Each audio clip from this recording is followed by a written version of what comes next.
Tout d'abord, mesdames, bienvenue. Avant d'entrer dans le vif du sujet, j'aimerais quand même qu'on puisse faire un tour de table, que chacune puisse se présenter brièvement, votre nom, ce que vous faites dans la vie. Oui, mon nom c'est Julie Kaniki.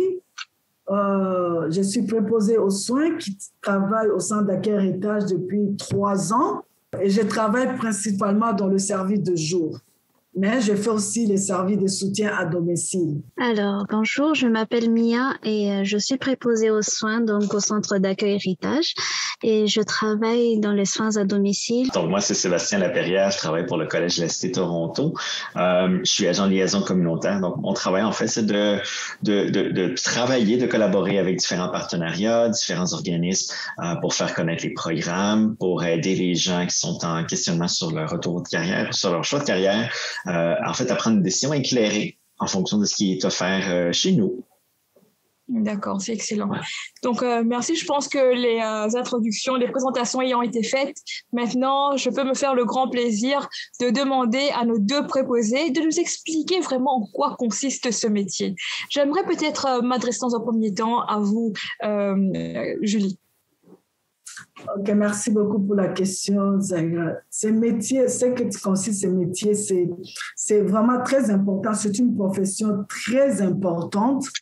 Et travailler avec les individus, avec les personnes, c'est très capital. D'abord, une des fonctions que nous faisons, c'est d'assurer la dignité de la personne. Assurer la dignité de la personne, c'est pour la personne doit être propre et sécuritaire et confortable. La personne, son domicile doit être propre et sécuritaire. La personne ait à manger. Et dans tout cela, c'est pour justement accompagner les clients dans les activités de la vie quotidienne. Ces personnes-là ne sont pas, pour la plupart, ne sont pas en mesure de faire des tâches quotidiennes qu'ils avaient l'habitude de le faire. Et nous sommes là pour les assister. Pas tout faire, mais pour les assister. Par exemple, se nourrir, se laver, s'habiller, prendre soin de son corps, de son apparence. Ce sont les activités de la vie quotidienne. Nous sommes là pour assurer leur dignité. Nous sommes là aussi pour optimiser la capacité fonctionnelle des clients en les encourageant de rester autonomes. Bien qu'ils sont des aînés, il y a d'autres qui sont vraiment des aînés, d'autres sont aussi pas tellement, bon, une soixantaine et tout, ce sont des aînés, mais c'est soit à cause de la maladie, soit à cause du vieillissement. Donc, nous sommes là pour les encourager à garder leur autonomie. Vous n'avez pas tout fait pour eux, mais à garder, encourager à ce qu'ils restent autonomes. Nous les aidons aussi à optimiser la communication. La communication, c'est très important. Et c'est très important, comme nous parlons la langue française, la communauté française, dont les aînés sont des francophones.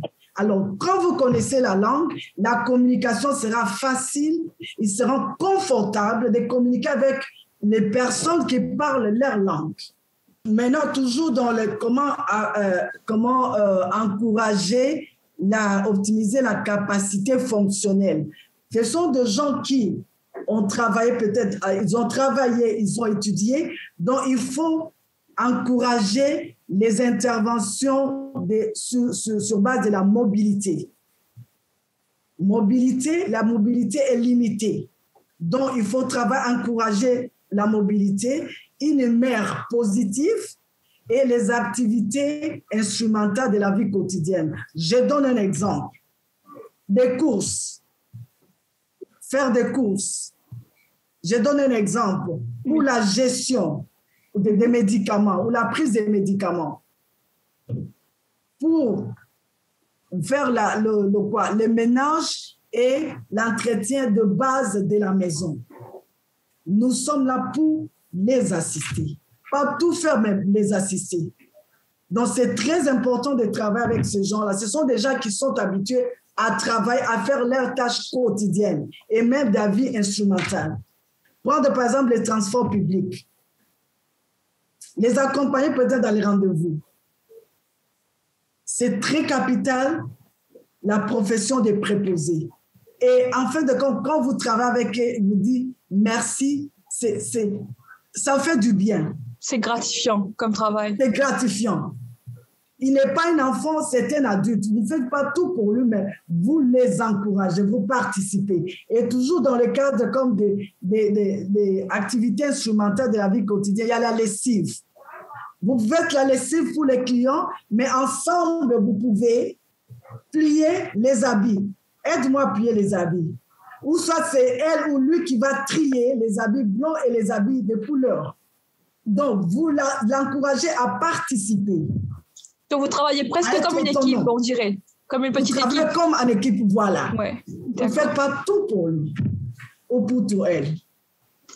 Oui. Donc Mia, on a parlé du fait que c'est quand même un métier très gratifiant. C'est du moins ce que Julie a partagé avec nous, bienveillamment. Est-ce que vous aussi, vous êtes sur la même longueur d'onde dans le sens où vous estimez aussi que cette profession est quand même très gratifiante? Et j'irai encore plus loin, vous demandant qu'est-ce qui vous a poussé à vous vouer à cette profession? Alors, en fait, moi, j'ai décidé de faire cette profession au tout début parce que à l'âge de 8 ans, je devais aider ma grand-mère pour ses injections d'insuline. Et je trouvais ça merveilleux de l'aider, juste simple fait de l'aider parce que ça lui soulage que quelqu'un le fasse pour elle. Et depuis l'âge de 8 ans, j'ai voulu toujours aider mes prochains et mes aînés parce que, disons, sans eux, on ne serait pas bon. Alors, ils ont besoin d'aide, alors il faut mieux les aider. Et je trouve vraiment satisfaisant de les aider, de les entendre. Comme a dit Julie, le simple fait de dire merci, c'est déjà merveilleux, quoi. D'accord. Et donc pour vous, Julie, est-ce que c'est la même expérience? Qu'est-ce qui vous a poussé, vous, à vous vouer à cette profession? Oh, ça serait presque la même expérience que Mia. Moi, c'est quand j'étais encore, je ne sais pas, oui, à cet âge-là, avant 10 ans, oui. J'habitais avec ma grande sœur et son mari était infirmier.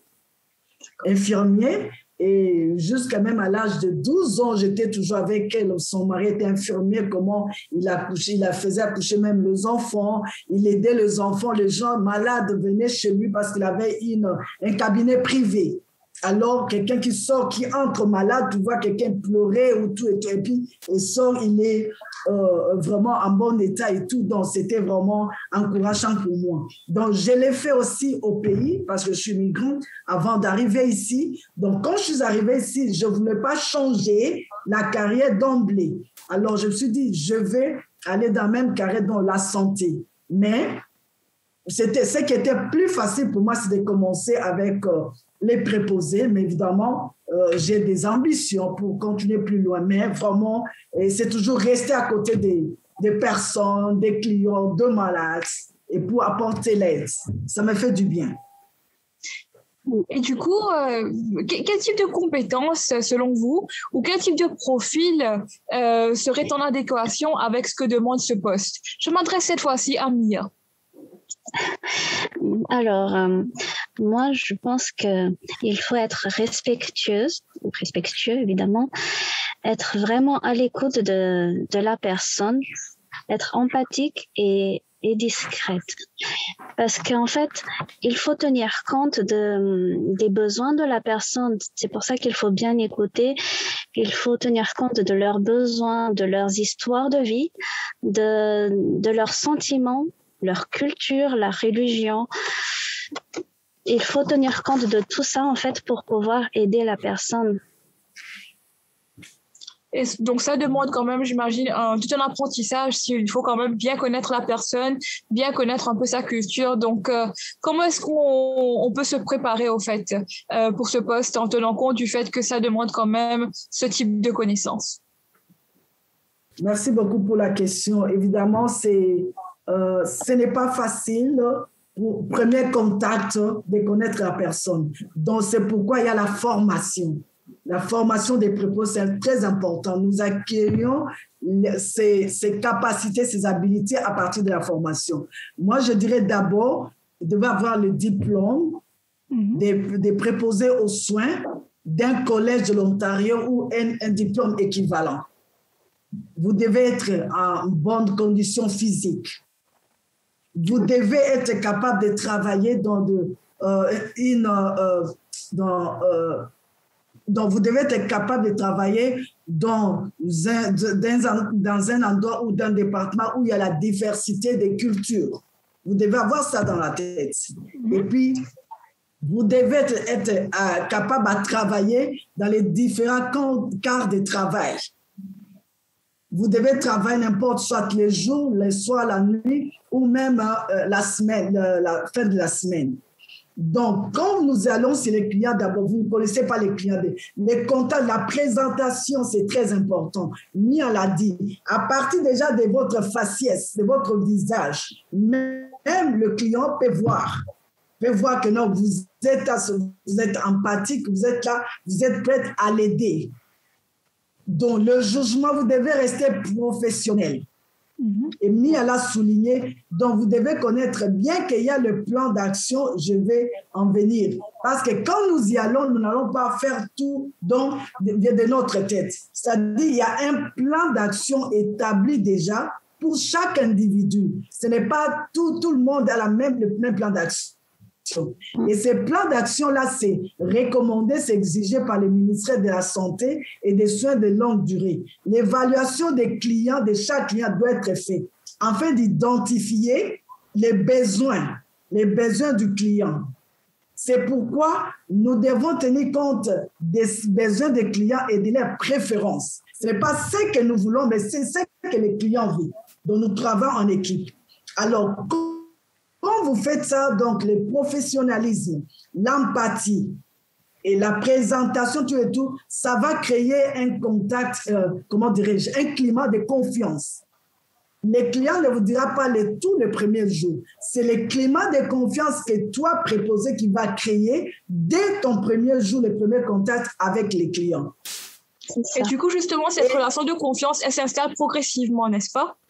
Oui. Et puis, les préposés doivent avoir un esprit d'observation. Donc, vous devez observer. Quand vous arrivez chez les clients, il faut voir la personnalité, toute la personnalité. Ce n'est pas seulement ce que tu dois aller faire, soit je suis allé chez le client pour lui donner les bains. Mais autour des clients, comme je l'ai dit au départ, l'environnement, est-ce que c'est propre, c'est sécuritaire? Il faut jeter un coup d'œil. L'état de santé des clients, parce qu'à partir de ces observations, soit vous pouvez remarquer quelque chose sur le plan de sa santé ou son bien-être. Et vous l'avez reporté aux personnes concernées, soit aux gestionnaires des cas, soit aux superviseurs. C'est avec l'observation. D'accord. Et justement, vous avez fait allusion au fait qu'il est quand même impératif de pouvoir se doter d'une formation préalable pour bien pouvoir se donner les moyens, les outils de faire ce travail, de mener ces missions à bien. Justement, j'aimerais revenir là-dessus. Est-ce que vous avez entendu parler du nouveau programme de formation accélérée de préposés au service de soutien personnel de la Cité à Toronto? Et en tant que professionnel francophone travaillant dans ce domaine à Toronto, quelle est votre appréciation du programme tel qu'il est offert par la Cité, le cas échéant? Ok, oui, j'ai déjà entendu parler de ça, programme accéléré. C'est très important, c'est très bien. Pourquoi? Vous savez, le français domine, prend maintenant gagne le terrain à Toronto. Il y a beaucoup de francophones. Quand je lis que, je ne sais pas si je suis correcte, mais je crois que jusqu'au janvier 2020, il y avait plus de 76 000 francophones à Toronto. Je ne dis pas des grands Toronto. S'il faut parler des grands Toronto, c'est plus de 121 000. Donc, il y a lié qu'il y ait des formations de francophones préposés. C'est très important parce que dans les préposés, nous avons une grande communauté francophone. Je vous donne un exemple. Je ne sais pas comment vous allez sentir, vous qui parlez français, on vous envoie quelqu'un qui parle anglais pour vous assister. D'abord, il y aura barrière, communication, problème. Et ces gens-là, les aînés, ce sont les aînés, ils ont déjà des problèmes de santé et puis avec le vieillissement, les caractères changent. Si je ne comprends pas quelqu'un, je peux m'énerver facilement. Le climat ne sera pas une bonne ambiance. Donc, moi, j'aimerais avoir quelqu'un qui parle français pour m'assister. Et deuxièmement, la population vieillit. Donc, comme je l'ai dit au début aussi, que les gens, ce sont des gens qui sont habitués à faire leurs activités eux-mêmes. Mais à un certain niveau, ce n'est pas qu'ils le font sciemment. À un certain âge, on peut forcer à faire, mais on a des limites. Donc, quelque part, la communauté francophone aura besoin de préposés qui parlent français. Pas français comme deuxième langue, mais français comme première langue. Pourquoi je dis cela? Excusez-moi si je parle trop. Parce que si le français est votre deuxième langue, vous aurez l'accent anglophone. Et avec des aînés, il y aura aussi des difficultés parfois pour comprendre.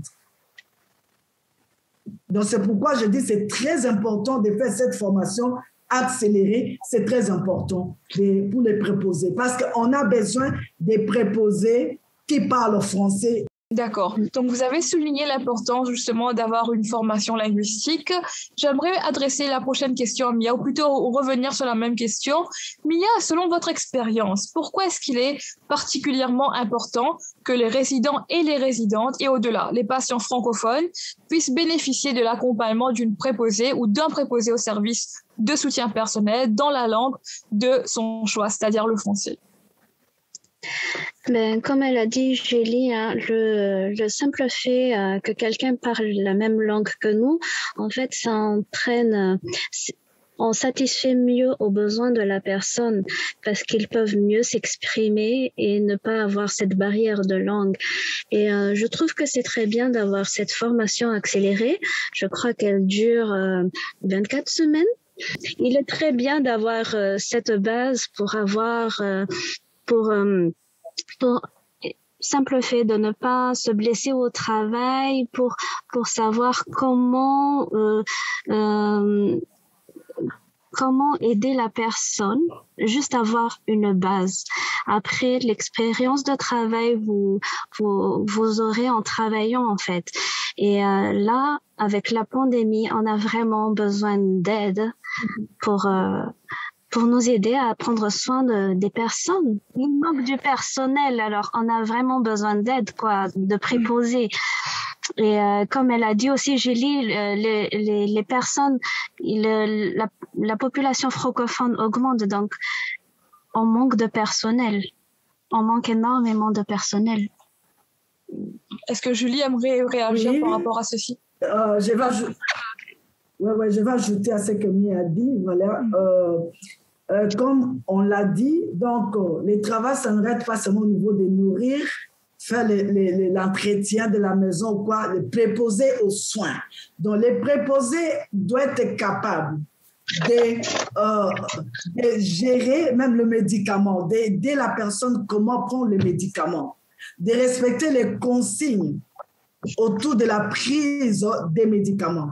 Les préposés doivent être capables de faire des transferts de malades de façon sécuritaire. Donc, si la formation n'est pas là, on peut se dire à la maison, on fait le ménage et tout. C'est pas la même chose. Il y a plus que ça. Il y a des techniques, j'imagine, des techniques spécifiques à apprendre. Il faut apprendre ça en formation. Et il y a l'aspect légal aussi. Voilà. Et dans la formation, il n'y a pas seulement la théorie, il y a aussi la pratique. Ils vont aller faire le pratique dans soit des maisons de soins de longue durée, soit dans les hôpitaux. Et en plus de cela, quand ils seront sur le terrain, il y a le travail d'équipe. Les préposés, nous ne devons pas travailler en compétition, mais en collaboration. Vous apprenez aussi auprès de ceux qui sont là avant. Pas en compétition, mais en collaboration, le travail d'équipe et tout. Donc, dans cette formation, on va vous dire même comment gérer même le stress. Comment gérer le stress personnel. Il faut connaître les facteurs qui développent le stress ou les facteurs qui les facteurs qui sont favorisants pour le stress. D'abord, personnel. Vous connaître vous-même très bien avant de connaître l'autre. Et toujours dans la formation, comme je dis, ce sont des aînés. Les karatés qu'ils avaient lorsqu'ils avaient une vingtaine ou quarantaine d'années, 50 ans, ce n'est pas la même chose. Donc, vous serez en face, devant le gens qui vous sourit à tout moment. À cause de son état de santé ou de vieillissement, il va réagir d'une manière ou d'une autre. Alors, il faut savoir comment s'y prendre. Et il faut aussi noter que même si le client agit de façon agressive ou comment, ne prend pas ça personnellement. Donc, il faut considérer que c'est peut-être à cause de son âge ou de sa maladie. Donc, tu ne vas pas refuser à aider quelqu'un parce que soit il t'a insulté, peut-être parce qu'il t'a refusé. Il peut te refuser aujourd'hui de l'aider, mais demain, ça serait différent. Donc, il ne faut pas prendre des choses personnelles. Et tout ça, ça s'apprend. Connaître le facteur qui favorise le stress, qui provoque le stress chez toi-même, avant de connaître l'autre. Parce qu'il faut gérer, il faut savoir comment gérer tes stress. Parce que les stress seront toujours là. Ce sont des gens qui ont des caractères de maladies, par exemple comme la maladie, comme la démence. Quelqu'un va faire des choses, ce n'est pas parce qu'elle veut faire ça ou veut faire ça, mais c'est à cause de son niveau cognitif de sa maladie. Donc tout ça, on apprend ça pendant la formation. Même si vous avez une formation de, comme on a dit, 24 semaines ou 9 mois et tout, mais il y a une formation continue. Nous devons faire une formation continue. Les choses changent. Comment s'adapter? Et selon les recommandations des ministères de Santé, il faut une formation continue. Et cela nous aide aussi à nous améliorer. Certainement. Et Mia, pour rebondir sur ce que Julie vient de nous présenter, est-ce que vous pourriez nous expliquer qu'est-ce qui pourrait se passer? Donc, faute d'accès à un service de soutien français, allons dire, quelle est la pire chose qui pourrait arriver à un résident ou à une résidente ou un patient ou une patiente selon vous? Donc, si la personne n'a pas accès à un soin dans sa langue, qui est le français là, la personne peut avoir un manque de compréhension, donc on ne satisfait pas à ses besoins. La personne aussi peut s'isoler, donc il y a une solitude. Alors c'est pas bon pour eux non plus cette solitude parce que ça peut entraîner d'autres problèmes comme a souligné Julie. Absolument. Donc la communication est très très importante. Et la communication aussi peut se faire, même si c'est oral, mais on peut aussi voir les communications non verbales. Donc, la formation est aussi utile par ça pour regarder ces communications-là pour voir si peut-être la personne est en train de souffrir, mais il ne le dit pas. C'est très important. Certainement. Et Julie, j'aimerais revenir sur quelque chose que vous aviez mentionné un peu plus tôt dans cet entretien. Vous aviez mentionné deux choses, que la francophonie est en progression, donc on est de plus en plus nombreux au sein de la francophonie. Et deuxièmement, vous avez aussi fait allusion au phénomène de vieillissement de notre population ici à Toronto. Donc, en tenant compte de ces facteurs et peut-être de d'autres facteurs également, est-ce que vous pensez qu'il existe des opportunités importantes pour des personnes qui veulent se constituer préposées au service de soutien personnel dans le Grand Toronto? Certainement. Certainement, il y aura des opportunités vraiment importantes. Les gens qui seront formés comme préposés ne manqueront pas du travail, à moins que tu sois paresseux ou paresseuse. Ils ne manqueront pas du travail parce que, d'abord, comme vous le connaissez, nous avons le centre d'accueil héritage, nous avons un pavillon francophone à Bendel et j'ai lu il y a quelque temps, si pas 1 mois ou 2 mois, il y a Richelieu Willand, ils ont reçu 258 lits pour les soins de longue durée. Il y aura le soin de longue durée pour les francophones. Donc, et même alors, il y a aussi des familles qui aimerions que leurs parents, parce qu'il y a des aînés qui restent avec les aidants, qu'en allant au travail, ils aimeraient peut-être que les aidants, ils préposaient quelqu'un soit à côté, soit juste accompagnement avec les membres de famille. Donc, du travail, il y aura toujours du travail. On ne peut pas manquer du travail tout en étant préposé aux soins. Le travail, il y en aura. Je vais vous donner un exemple. Pour moi, je travaillais dans une compagnie, organisation anglophone. Mais c'est lorsqu'on m'a envoyé ici au centre d'accueil héritage, il y a de cela en 2017, pour voir et assister une cliente. Ici, c'est francophone. Et c'est là la première fois parce que je pense que la préposée qui venait avant était anglophone. Alors maintenant, le gestionnaire des cas, chaque fois qu'il venait, il devait être là pour traduire. Alors maintenant, quand je suis arrivée, c'était la même chose. Le gestionnaire des cas était arrivé. Alors maintenant, quand je parlais français, je dis, ah, tu parles français? Moi, je dis oui. Oh, elle était émerveillée. Et puis, elle est sortie, m'a laissé avec la cliente. Et puis, elle est revenue pour me dire, tu dois donner ton CV. Wow. Alors, deuxième fois, je suis arrivée pour notre cliente. On m'a vu par le superviseur. Il m'a dit, mais où est ton CV?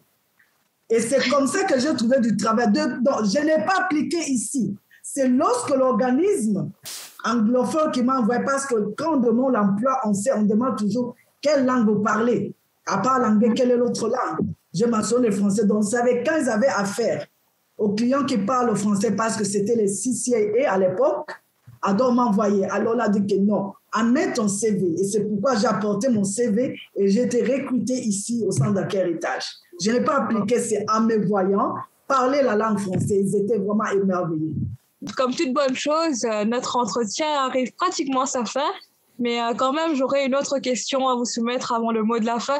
Est-ce que, Julie et Mia, cette formation, plutôt cette profession, peut déboucher sur d'autres opportunités de carrière dans le domaine de la santé? Si oui, lesquelles? Et comptez-vous en poursuivre prochainement? Oui, je répondrai tout de suite. Oui, certainement. Ça peut déboucher sur les sciences infirmières, devenir infirmière. On a déjà dans la formation des préposés, on apprend déjà l'anatomie, le corps humain. On sait comment gérer, comment respecter les consignes autour des médicaments. Donc, il y a déjà une base. Nous sommes déjà dans le bain. Donc, pour aller devenir infirmière, c'est plus facile. Et c'est là, oui, nous avons des ambitions. Super, c'est vraiment très, très gratifiant de le savoir aussi. C'est très inspirant également en écoutant votre parcours et savoir que pour vous, malgré tout ce que vous avez accompli, vous irez encore plus loin dans votre profession prochainement. Et j'aimerais écouter Mia sur cette question. On peut faire d'autres formations en tant que gestionnaire de cas, en tant qu'infirmière, comme elle a dit, Julie Kaniki. Il y a plein d'autres choses qu'on peut faire. L'essentiel, c'est que la personne trouve ce qu'il veut dans ce métier. Mais c'est un métier à vocation, alors ça dépend de la personne. On est arrivé à la fin. Est-ce que vous auriez quelque chose à ajouter ou est-ce qu'on passe au mot de la fin? J'ai rien à ajouter, mais c'est simplement venez nous aider, venez nombreux, venez aider les personnes âgées, ils ont besoin de vous. Et ils se sont battus dans leur vie et ils méritent bien notre aide. C'est ça. Absolument, c'est très beau mot de la fin. Julie, un mot de la fin de votre part? Oui, j'ai un mot de la fin, surtout à Sébastien qui s'occupe de Collège de la Cité. Oui, encourager les gens à s'inscrire dans cette profession. En tout cas, ils ne vont pas regretter du travail, il y en a. Il y en a. Et puis quand ils sont là, qu'ils puissent se donner. Qu'ils puissent se donner de 24 semaines, ce n'est pas peut-être beaucoup, qu'ils puissent se donner. Et l'amour, avoir l'empathie, le professionnalisme, donc respecter la dignité de la personne. Donc, si ils vont s'inscrire, c'est parce qu'ils ont déjà quelque part cette vocation, qui continue et qu'ils puissent se battre pour avoir leur certificat et venir sur le terrain. Nous les attendons.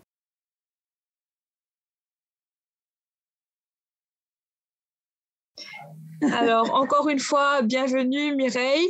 Vous êtes résidente au centre d'accueil Héritage. On a le grand plaisir, le grand honneur de vous recevoir ici aujourd'hui sur ce plateau virtuel de Choc FM pour parler justement de votre expérience avec les préposés, avec ce qu'on appelle les PSSP, et ce, dans le cadre justement du nouveau programme de formation accéléré qui a été lancé il y a quelque temps par le Collège La Cité. Bienvenue.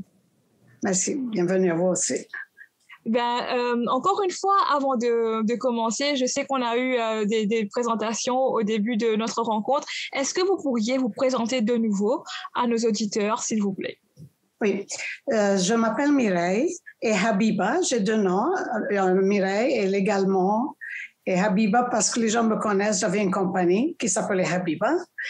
Et je réside au centre d'accueil héritage il y a maintenant 5 ans. Et je suis archi contente.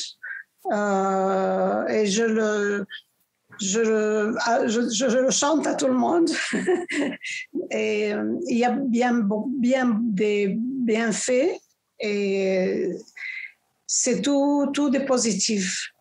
Les gens sont extrêmement cordiaux et ils nous comprennent et on se sent chez nous. Nous n'avons pas d'enfants. Je vis avec mon époux. Nous n'avons pas d'enfants, mais nous considérons cette place notre maison. Mireille, j'aimerais vous poser une question pour les besoins de cette entrevue.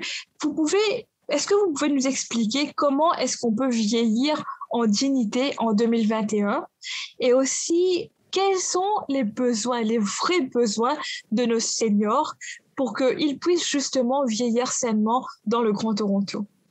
Oui, non, les besoins des seniors, vraiment, c'est la sécurité, c'est le respect, l'autonomie, c'est les finances.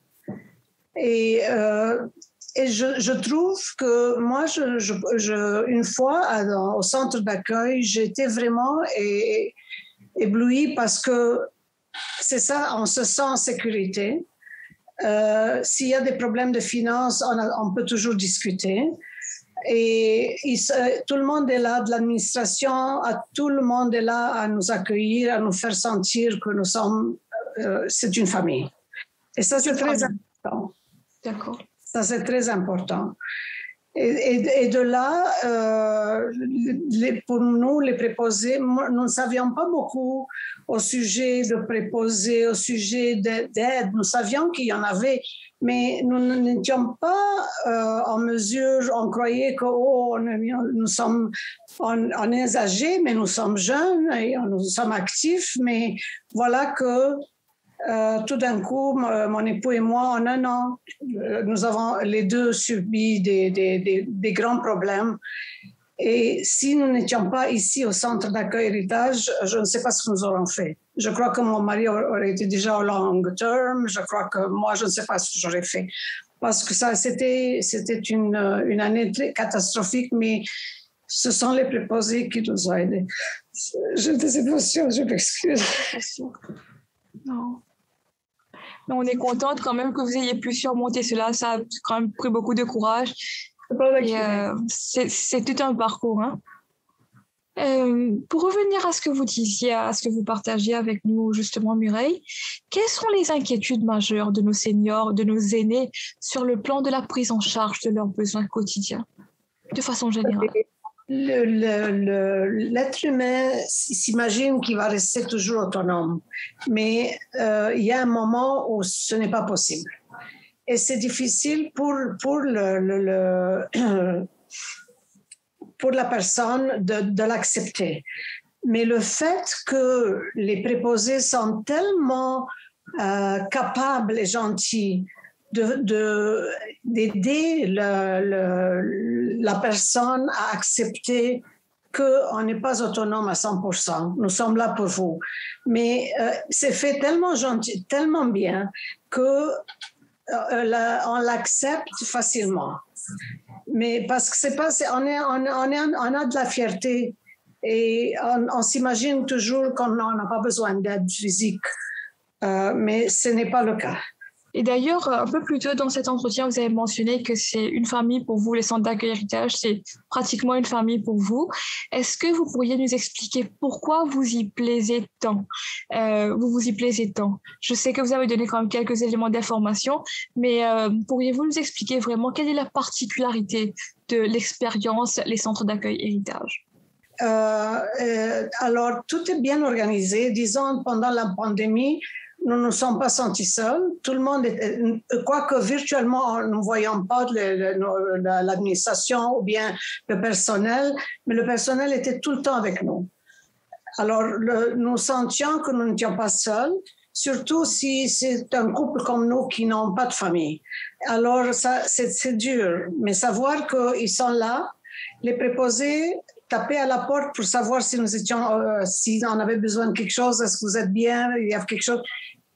Alors, on se sentait vraiment chez nous. Pourquoi est-ce qu'il est important de pouvoir compter sur son PSSP? Pourquoi est-ce qu'on a besoin d'avoir un PSSP ou une PSSP des plus fiables? Voilà, je vais vous dire.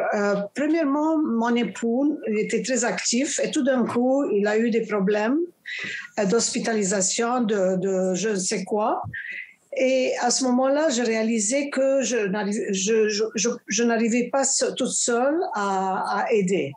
Et c'est là que j'ai essayé d'appeler, de demander de l'aide.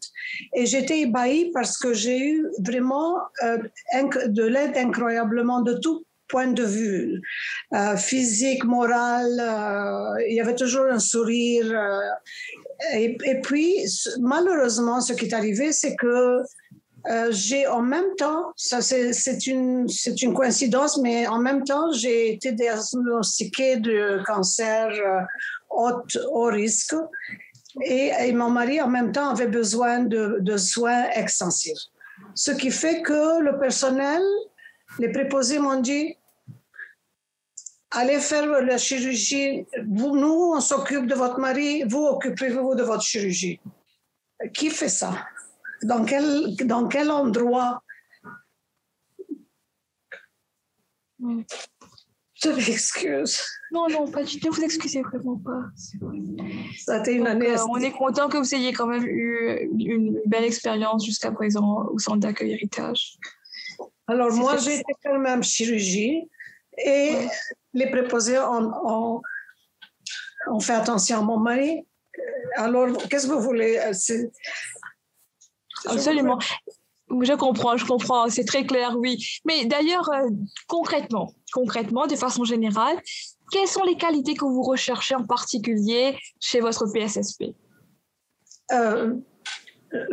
Franchement, tout ce qu'elles ont maintenant actuellement. OK.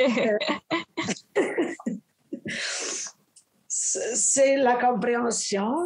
C'est bien sûr que c'est la langue française qui aide parce que aussi si jamais la personne ne comprend pas, a du stress et les noms des médicaments et quoi faire et de savoir qu'il y a quelqu'un qui peut parler leur langue et leur faire comprendre et les calmer et tenir, disons, moi je m'y entends, je me mêle pas des médicaments de mon époux, je ne touche pas ça. C'est les préposés qui viennent, qui donnent les médicaments le matin, le soir. Alors, il y a tellement, l'autonomie aussi, l'hygiène, si jamais il avait besoin. Maintenant, il va mieux, mais c'est les préposés qui viennent. Et de tout, qu'est-ce que je peux dire? Vous posez-moi une question, je vais vous dire oui, c'est les préposés qui le font. C'est que ils nous gardent en autonomie ici parce que si nous n'avions pas les préposés autour de nous, nous ne serions pas là. Nous aurions été tous au long terme, je ne sais pas où, parce que c'est à cause des préposés que nous pouvons vivre. Et je ne parle pas de moi-même, je parle de mes voisins, mes voisines, et je vois ça chaque jour. Ça veut dire qu'elles se chargent de tout. Wow. Donc, c'est impressionnant. Et d'ailleurs, il y a une bonne nouvelle quand même parmi tout cela. La Cité et les centres d'accueil Héritage ont conclu, je pense que vous le savez, un partenariat pour offrir une formation accélérée aux préposés au service de soutien personnel à toute personne répondant aux critères d'admissibilité du programme. Et ce programme, il est bien sûr financé, il est financé par le gouvernement de l'Ontario. Pensez-vous, Mireille, qu'il s'agisse d'une initiative positive pour nos aînés francophones? Et si oui, dites-nous pourquoi. Oh mon Dieu, ça c'est une très bonne nouvelle parce que ça aiderait les préposés. Premièrement, qu'il n'y a pas d'épuisement parce qu'il y a tellement du travail, on ne veut pas que ça manque de préposés, que les préposés aient à travailler en surplus, surtout avec la pandémie et ce qui se passe maintenant, comme la vie change. Et comme nous connaissons, il y a tellement tout le monde vieillit autour de nous. Et puis les francophones, il y en a tellement à Toronto que ça serait une très bonne idée. Premièrement, pour les francophones, parce que ça leur enlèverait du stress, sachant qu'il y a des préposés qui parleraient français, qui pourraient les aider. Et aussi pour les préposés de savoir qu'il y a de l'aide, qu'ils ne sont pas épuisés. Moi, je trouve que c'est une très bonne idée. C'est une très bonne idée de faire ça maintenant. Mireille, est-ce que vous auriez un petit message pour ceux et celles qui s'intéressent justement à ce programme, mais qui hésitent toujours à s'inscrire justement au programme PSSP? Qu'auriez-vous à leur dire à ces personnes-là? Il faut aimer ça. Premièrement, ce n'est pas une personne qui devrait prendre ce programme simplement parce qu'ils ont besoin de fonds ou quelque chose. Parce qu'il y a beaucoup il faut savoir comment, ça veut dire nous préposés du centre d'accueil héritage, le font avec amour. Alors, je dirais, si vous n'avez pas ce don-là, ne le faites pas, mais si vous voulez aider et vous sentez, c'est une occasion pour vous d'y aller. Absolument. En tout cas, merci pour ces belles paroles, ces paroles très sages. Je vois sourire Sébastien. Sébastien, est-ce que tu aurais aussi un petit message à partager avec nos auditeurs là-dessus? En fait, je pense que ça exprime très bien l'impact qu'un préposé ou une préposée a avec les résidents. Je veux dire, c'est des personnes qui sont des confidents, qui sont là pour aider. Mais je pense que le point que Mireille vient de soulever, c'est des gens qui sont passionnés. C'est des gens qui doivent aimer aider les autres parce que, entendons-nous, c'est pas un travail qui peut être facile de tous les jours. Comme Julie l'a mentionné, une personne qui prend de l'âge à un moment donné, qui fait face à des différences, à des changements dans sa vie, dans ses capacités, mais ça peut jouer sur le comportement. Alors, il faut être patient, il faut être attentif. Et c'est vraiment les qualités, je pense, qu'ils décrivent à fond, à plein gaz, ce qui fait de bons préposés. Donc, j'apprécie énormément. Merci à vous trois, Mia, Julie, Mireille, pour ce que vous avez partagé. Merci beaucoup, Mireille, aussi, d'avoir été dans l'élément personnel aussi. C'est très touchant de voir. Puis je pense ça ne fait juste que bonifier ce que moi, personnellement, ce que je pense que les auditeurs pensent sur le travail d'un préposé. C'est vraiment un travail essentiel. C'est vraiment un travail où les personnes, en fait, j'oserais quasiment dire que ce n'est pas un travail, c'est une passion qui est exercée parce qu'il y a cette relation-là qui se crée, relation père-enfant, parent-enfant, sœur et autres. C'est une relation familiale qui est créée. Quand je pense à mes oncles et mes tantes qui, eux, s'entraidaient, que je regarde le travail des préposés, mais c'est la même chose qui est faite sans le lien de sang. Alors, c'est remarquable, vraiment remarquable. Merci.